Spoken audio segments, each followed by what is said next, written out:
मर्यादा। निकिता के हाथों की मेहंदी अभी पूरी तरह छूटी भी नहीं थी। उसके पति का एक दुर्घटना में देहांत हो गया।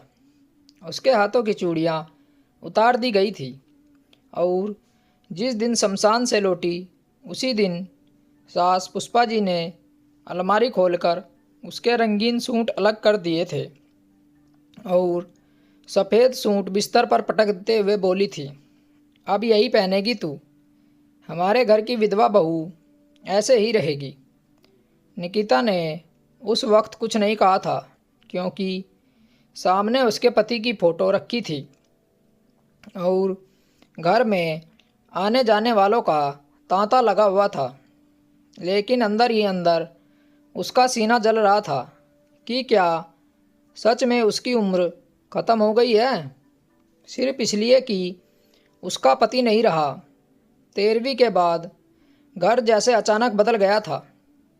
पहले जो सास हर बात में बिटिया कहती थी वही अब उसे नाम से भी नहीं बुलाती थी, बस आवाज़ लगाती, अरे सुन जरा इधर आ। और जब निकिता रसोई में खड़ी चाय बना रही होती तो ननंद पीछे से ताना मार देती, धीरे चलो भाभी, आप पायल की आवाज़ अच्छी नहीं लगती। निकिता ने अपनी पायल खुद ही उतार कर दराज में रख दी थी, लेकिन उसके चेहरे पर जो सन्नाटा था वह किसी को नहीं दिखा। सबको बस अपनी मर्यादा दिख रही थी।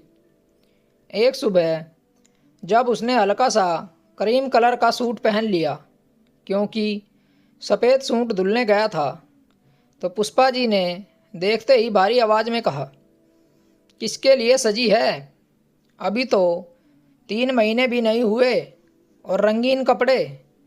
निकिता ने शांत स्वर में जवाब दिया, माँ जी यह क्रीम कलर है, लाल नहीं।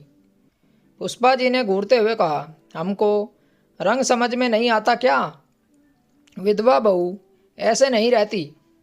निकिता ने पहली बार आंख उठाकर देखा और बोली, विधवा हूँ, गुनहगार नहीं।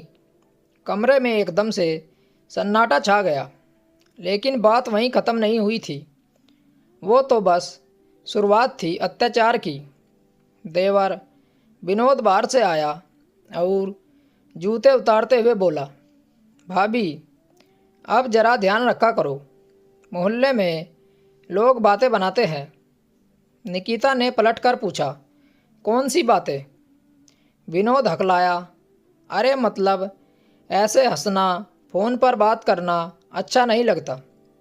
निकिता ने सीधा कहा, मैं रोती रहूं तो अच्छा लगेगा। विनोद चुप हो गया, पर सास ने बीच में बोल दिया, औरत की इज्जत उसके चुप रहने में है। निकिता ने उसी वक्त कहा, और औरत की ज़िंदगी घर के अंदर हर दिन छोटे छोटे नियम बनाए जा रहे थे। उसे अब शादी ब्याह में नहीं जाना था, किसी त्योहार में भी नहीं बैठना था। करवा चौथ पर जब मोहल्ले की औरतें सजी धजी छत पर आई तो उसे कमरे में बिठा दिया गया और उसकी ननंद ने दरवाज़ा बंद करते हुए कहा, तुम बाहर मत निकलना, अपशगुन होता है। निकिता ने अंदर से दरवाज़ा खोल दिया और बाहर आकर बोली, मेरी नज़र से किसका घर टूट जाएगा। सबकी निगाहें उसी पर मुड़ गई थी और सास ने दांत बींचते हुए कहा, अंदर जा। निकिता ने साफ कहा, मैं भी इस घर की बहू हूँ, कोई भूत नहीं हूँ। जब बैंक से बीमा की रकम आई, सास ने कागज़ अपने पास रख लिए और बोली, यह पैसे घर के हैं। निकिता ने पूछा, घर के मतलब? सास बोली, हमने भी तो बेटा खोया है। निकिता ने धीमे से कहा, लेकिन साफ शब्दों में, मैंने पति खोया है। नरन तुरंत बोल पड़ी, तो क्या तुम अकेली दुखी हो?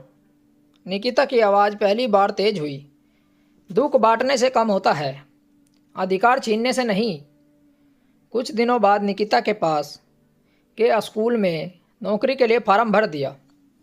उसने किसी को बताया नहीं क्योंकि उसे पहले ही मालूम था कि क्या होगा। इंटरव्यू के दिन उसने हल्का नीला सूट पहना और बालों को कसकर बांधा।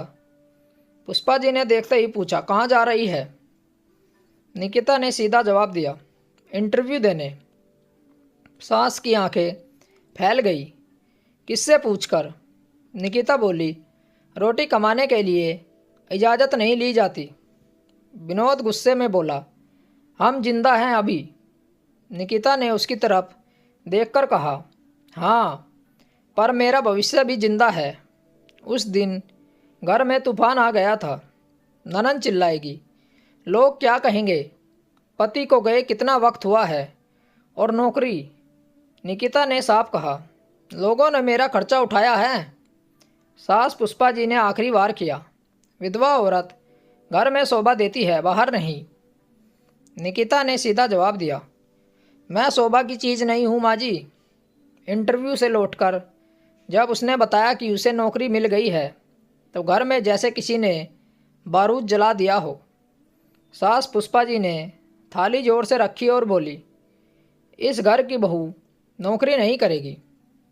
निकिता ने पहली बार बिना हिचक के कहा, इस घर की बहू भी इंसान है। विनोद ने उंगली दिखाते हुए कहा, बहुत जबान चलने लगी है। निकिता ने उसकी उंगली नीचे करते हुए कहा, जुबान पहले भी थी, बस दबाई गई थी। रात को अपने कमरे में पति की फ़ोटो के सामने बैठी तो आंखों से आंसू आ गए, लेकिन वो रोई नहीं। उसने धीरे से कहा, तुम नहीं हो पर मैं हूँ। और अगले दिन सुबह 6 बजे उठकर उसने फिर वही सफ़ेद सूट पहना, लेकिन इस बार उसके चेहरे पर झुकाव नहीं था।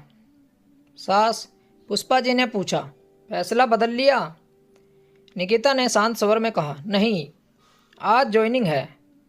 पुष्पा जी ने आखिरी कोशिश की, अगर इस घर में रहना है तो हमारे नियम से।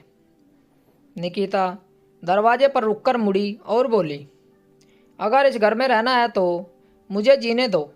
और बिना पीछे देखे बाहर निकल गई।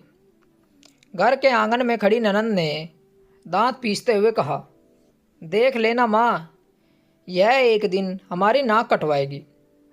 पुष्पा जी ने भारी आवाज़ में जवाब दिया, नाक कटे या बचे, अब यह बहू हाथ से निकल रही है। और अंदर कमरे में पति की फ़ोटो के सामने धूप बत्ती जला रही थी, जिसे चुपचाप गवाह हो कि इस घर में अब सिर्फ एक विधवा नहीं, एक जिद्दी जिंदा औरत खड़ी हो चुकी है। निकिता ने नौकरी ज्वाइन किए बस 2 दिन हुए थे, लेकिन घर का माहौल ऐसा हो गया था जैसे उसने कोई गुनाह कर दिया हो। सुबह वह तैयार होकर निकलती तो सास पुष्पा जी दरवाजे के पास खड़ी होकर उसे सिर से पांव तक देखती और बिना नाम लिए कहती, अब रोज़ बाहर घूमने की आदत पड़ जाएगी। निकिता बैग कंधे पर डालते हुए शांत आवाज़ में जवाब देती, घूमने नहीं जा रही, काम पर जा रही हूँ। और बिना बहस बढ़ाए निकल जाती। लेकिन अंदर ही अंदर हर ताना उसकी हड्डियों में उतर जाता। तीसरे दिन जब उसकी पहली तनख्वाह की बात घर में चली तो असली आग भड़की। अब निकिता क्या करेगी? जानने के लिए कहानी का अगला भाग ज़रूर पढ़ें और चैनल को ज़रूर सब्सक्राइब करें। मिलते हैं आपसे कहानी के अगले भाग के साथ। कहानी सुनने के लिए आप लोगों का धन्यवाद। राम राम दोस्तों।